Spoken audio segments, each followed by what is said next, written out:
السلام عليكم ورحمة الله تعالى وبركاته. كي دايرين؟ لاباس عليكم؟ نتمنى يلقاكم هذا الفيديو في احسن الاحوال. وصفتنا اليوم غادي تكون كرواسة بطريقتي، مقادير متواجده في كل دار، غير مكلفه، والاهم انها من شغل يديك وكتعرفي اش كتاكلي وناجحه 100%. بالمناسبه، قبل ما ندوزو للوصفه شاركوا في القناه وديروا اعجاب وشاركوا الفيديو مع الاهل والاصدقاء، وشكرا على وقتكم. على بركه الله ندوزو للمقادير.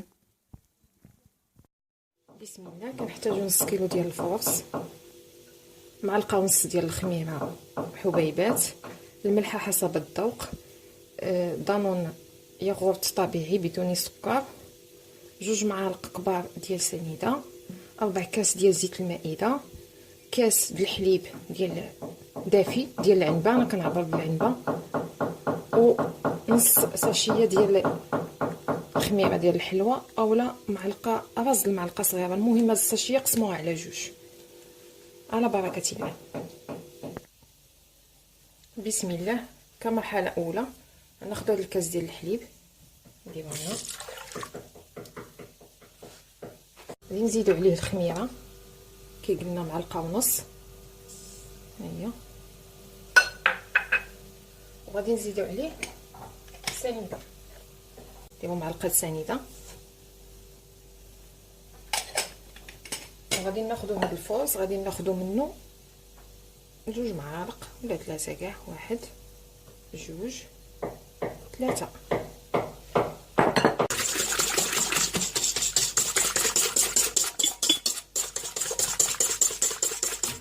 صافي، غادي نغطيوها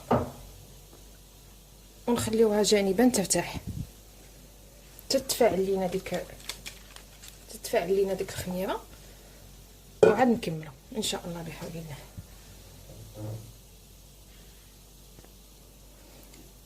غادي ناخذوا النواشف اللي بقاو لينا، الفورص اللي بقى لينا، غنزيدوا عليه مليحه، نديروا ملحه غير قياس على حسب شحال الفورص. زدنا عليه مليحه كي قلنا، غنزيدوا عليه معلقه ديال السنيده اللي بقات، حيت درنا غير وحده في مع الخميره باش تفاعل. غنزيدوا هذه اللي بقات هنايا،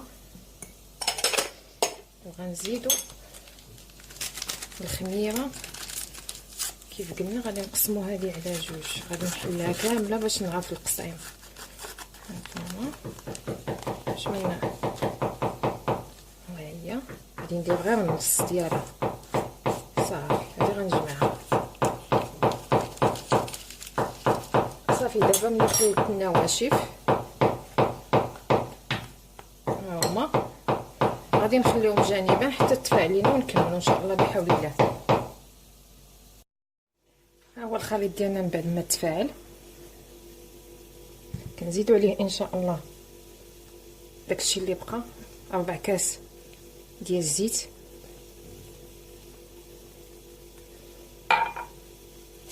كاس ديال ياغورت طبيعي،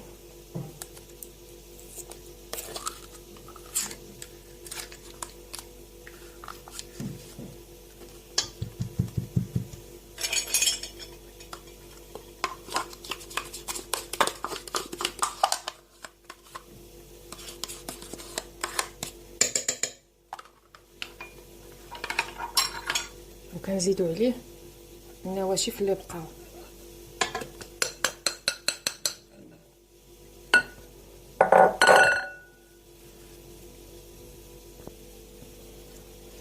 نجيبوا العجانه ديالنا، ممكن تخدموا بالعجانه ولا غير بيديكم، ساهله. بسم الله.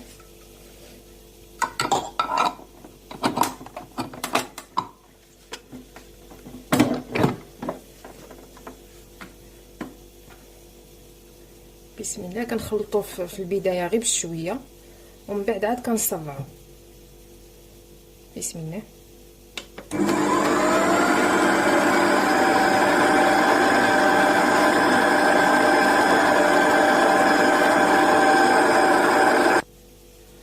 كنجيبوا الماء دافي، كنعبروه، الماء راه دافي، كنعبرو بكاس العنبه، وراه على حسب الخليط، ولكن كنعبرو بكاس العنبه. كنزيدو شويه بشويه.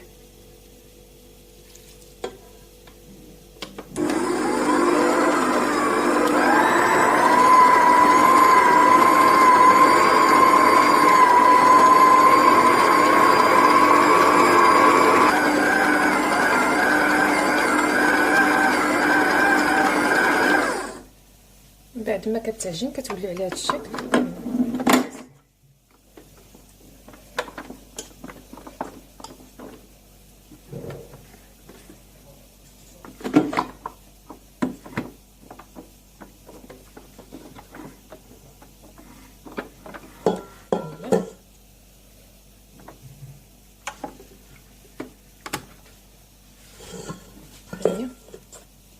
انا غنحطها على سطح العمل ونكمل معكم.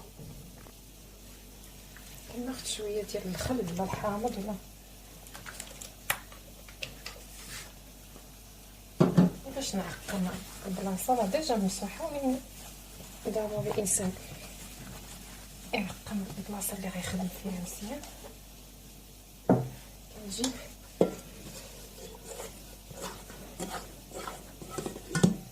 العجينه ديالنا. العجينه كتكون شويه واقفه، ماشي ديك العجينه المرخيه، ضروري تكون واقفه. شفتي هي واقفه وفي نفس الوقت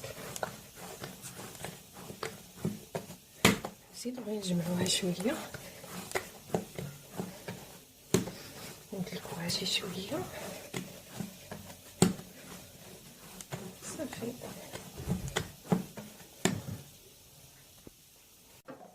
ناخذ شويه ديال الطحين نديروه لهاد الاناء وكنحطوه، كندردبو شي شويه من الفوق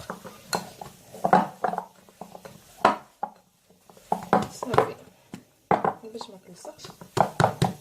نخليوها عاوتاني ترتاح من جديد.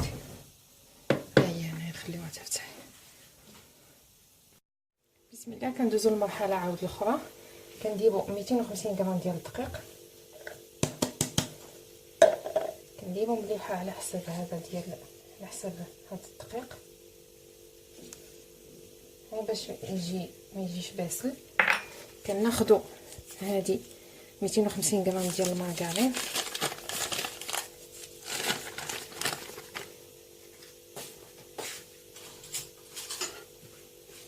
كنقرضوها هنايا كنكهز لكم، كنقرضوها هنايا اولا كنحكوها بالحكاكه.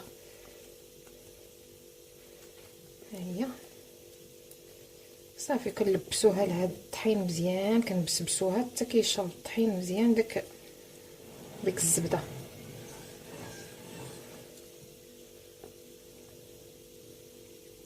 صافي ها هي.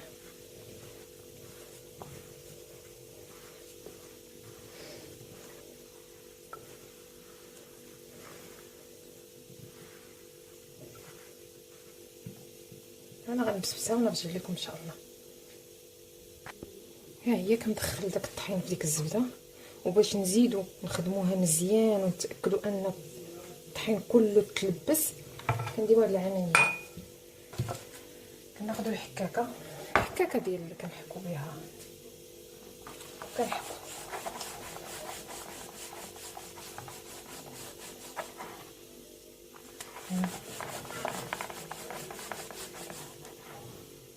صافي حتى كندوزوه كامل، ولا دعت الضروره كندوزوه للمره ثانيه.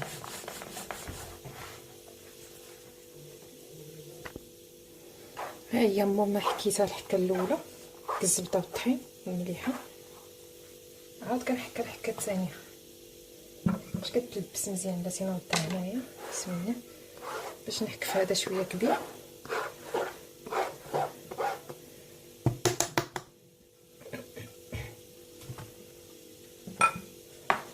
نعاود كمرحله اخرى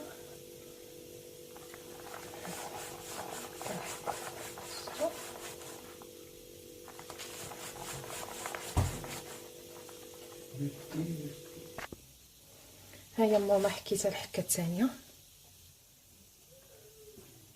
صافي دابا كنجمعها غير ماشي كنعجنها بمعنى كنعجنها غير كنجمعها بشويه ديال الماء ما خصوش يكون دافي بزاف بحال الدفا اللي دفينا ديال العجينه الاولى. الماء غير عادي.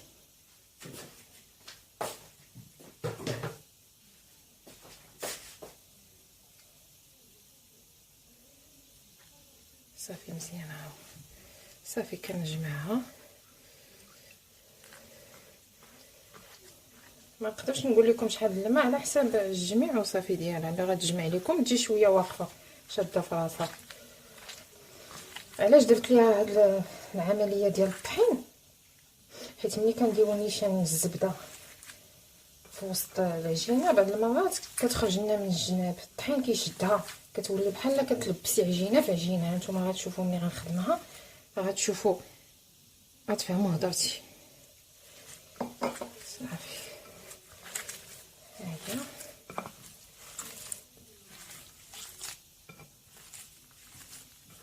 هاد المرحله ديال الحكاكه يا كاين اللي ما كيديرهاش، ولكن انا طريقتي كنديرها حيت كتساعد ان الزبده تدخل مزيان. صافي هي تجمعات دغيا.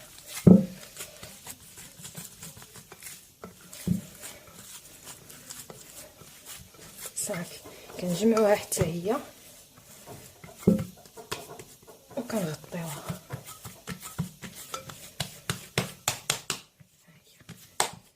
صافي حتى هي كتغطى وترتاح ان شاء الله.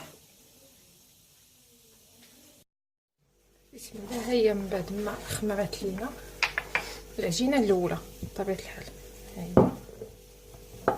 كنحاولوا اننا نخويوها هنا. تبارك الله ها هي خمرات.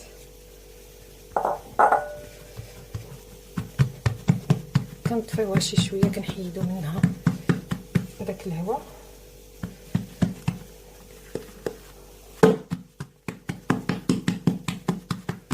صافي كنجيبو العجينه الثانيه ديال الزبده، ها هي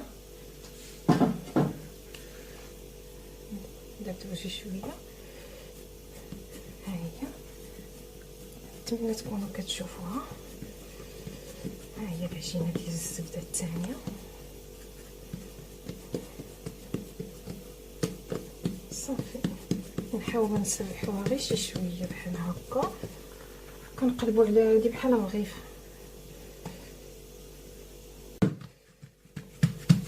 ها هي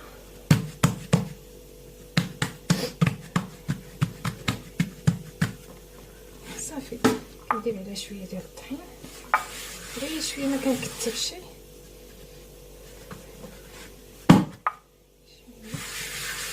صافي كنخليها جانبا،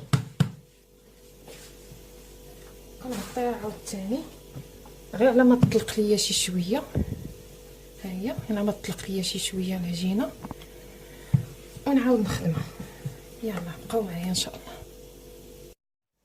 بسم الله. هي من بعد ما ارتاحت شي شويه نحاول نعاود نسرحها.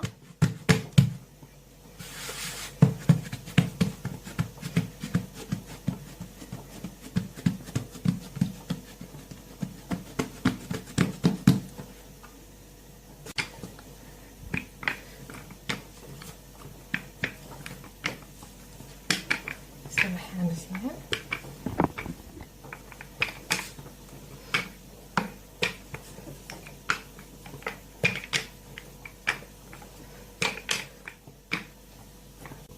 ها هي من بعد ما رققتها مزيان، انا راه قلبتها على هاد الجهه هكا على هاد بالعرض باش تقدني في البلاصه ديال الحامه فين كنخدمها.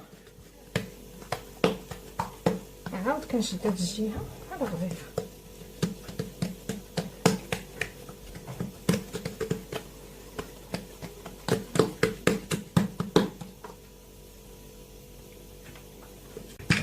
صافي عاود كنسرحها بحال هكا، كنطويها الطويه الثانيه، نسرحها ونرجع لكم هكا. نتمنى تكونوا كتشوفوا. ونجيب هذا عاود هكا.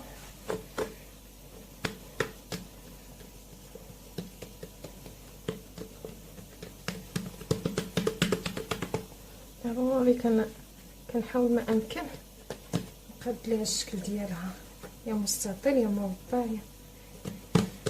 صافي كيف كتشوفوا هاد الجهه هي درتها مزيان. كنجيب هذه كنفوتها شي شويه على فوق من هذا. هانتوما كنجيبهاش هنا على الحد هكا، كنفوتها غير شي شويه. علاش؟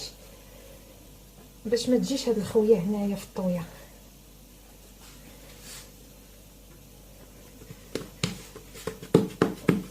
كنسوليها مزيان.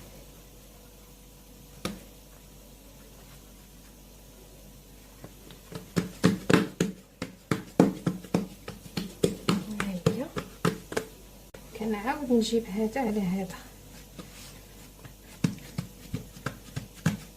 كنجيب موس بحال هكا كنضربها على جوج،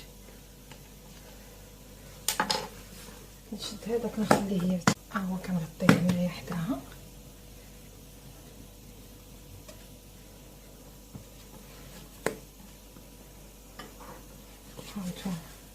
هانتوما من بعد ما قطعت ها هي الطريقه كي كتجي،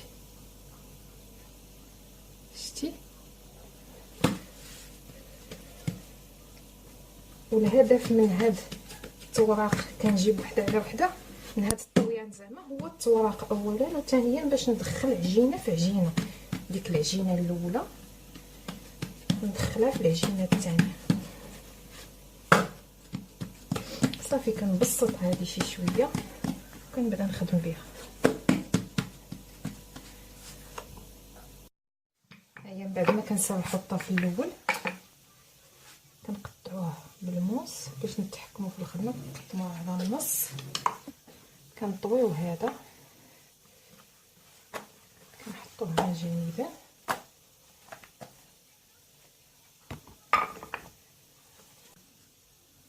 كنقطع عاود في النص،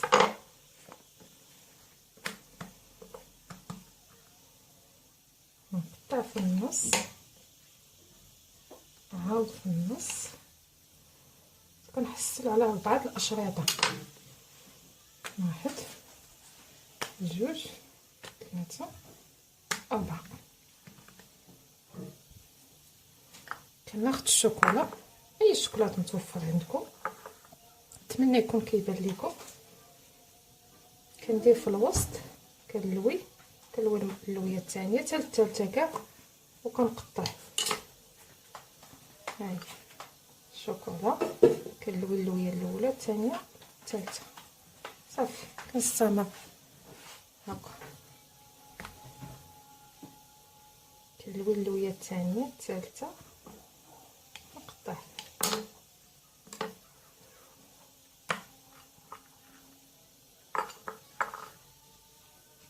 الاولى الثانيه الثالثه، صافي كنستمر على هكا.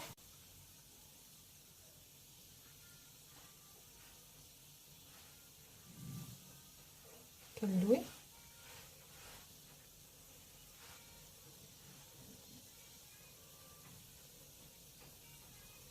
صافي غنحطها. كنجيب عاود الشكل الثاني بحال ما يمكن انني نقص منه. دابا هاد لي شوت هاد لي شوت ما تعاودوش تعجنوهم، سفحوهم بحال هكا، خليوهم حتى الاخر وديروهم هكا وسط العجينه الاخرى، خليهم حتى الاخر تيجي معكم بزاف. نفلح كيف قلت تفليحه هكا، ونجر هكا، ندير الشوكولا ونعولي هكا.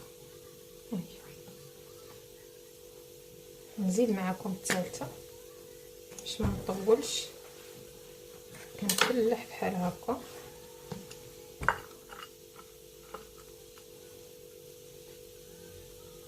هنا كندير الشوكولا كنجر وكنعولي صافي. هاهي نكمل بقيه العجين ونرجع لكم. ها هي من بعد ما ساليتها وستفتها في الطاوه باش تخمر، غنخليها تخمر. من بعد ما خمرات مازال غنخليها تخمر، ولكن بغيت ندهنها دابا نسخنها.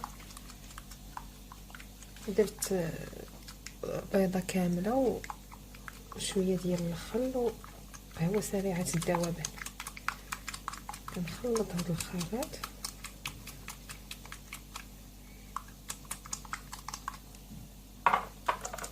كندهن.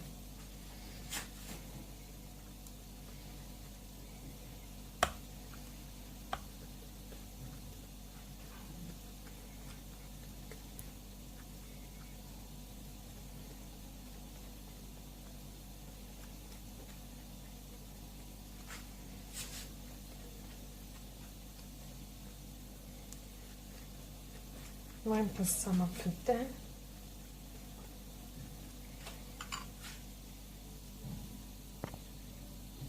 ها هي من بعد ما دهنت الطاوه ديال الهلاليات، دابا كندهن هاد كرواسه عاديه.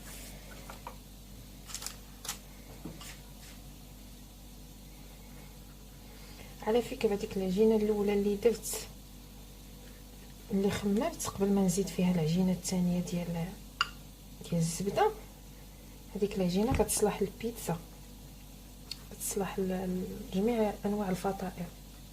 يعني بلا ما تزيدوا فيها داك العجين الثاني ديال الزبده ممكن تستخدموها للبيتزا. هذيك هي اللي كيسميوها العجينه السحريه اللي كانت دارت ضجه واحد الوقت، ولاني انا خدمتها بالطريقه ديالي. يعني كندير ديك العجينه هي الاولى كنخمرها، وعاد كنزيد عليها العجينه الثانيه ديال الزبده باش كتولي ديال الكرواسون. ممكن تزيدوا شحال من حاجه في هاد، يعني تخدموا على هاد الكرواسون بالطريقه ديالكم. مثلا العجينه الثانيه ديال الزبده ديروا فيها بودره الكاكاو، كتلونوها باش ملي كتدخلوها في العجينه الاخرى، العجينه الاولى اللي خمرنا كتجي طبقات، وحده قهويه وحده بيضه، كتجي زوينه حتى هذيك. ان شاء الله حتى مره اخرى نخدمها معكم. صافي هي من بعد ما دهناها كنخليوها ترتاح شي شويه. الا شفناها مازال شربات البيض ومازال خصها تدهن، ندهنوها للمره الثانيه ان شاء الله. غير ترتاح شي شويه وندخلوها للفران. هي من بعد ما طابت غندهنها ان شاء الله بشويه ديال العسل.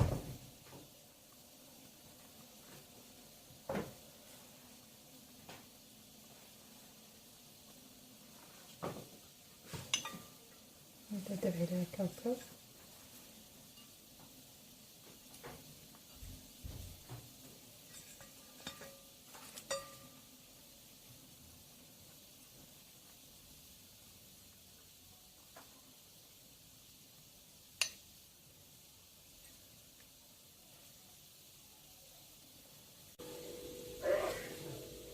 كندهن هذيك كذلك بالعسل.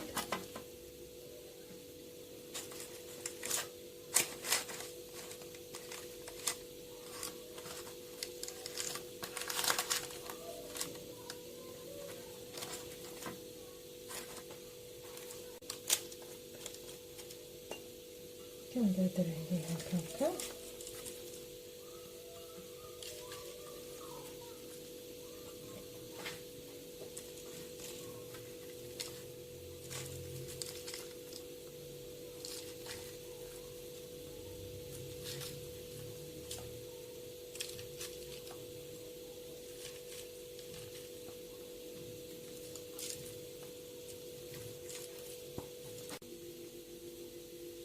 كتجي زوينه.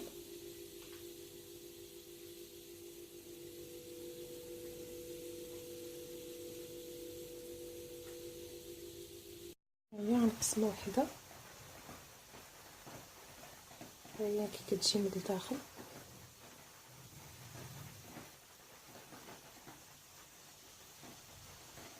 كتجي مورقه وخامره.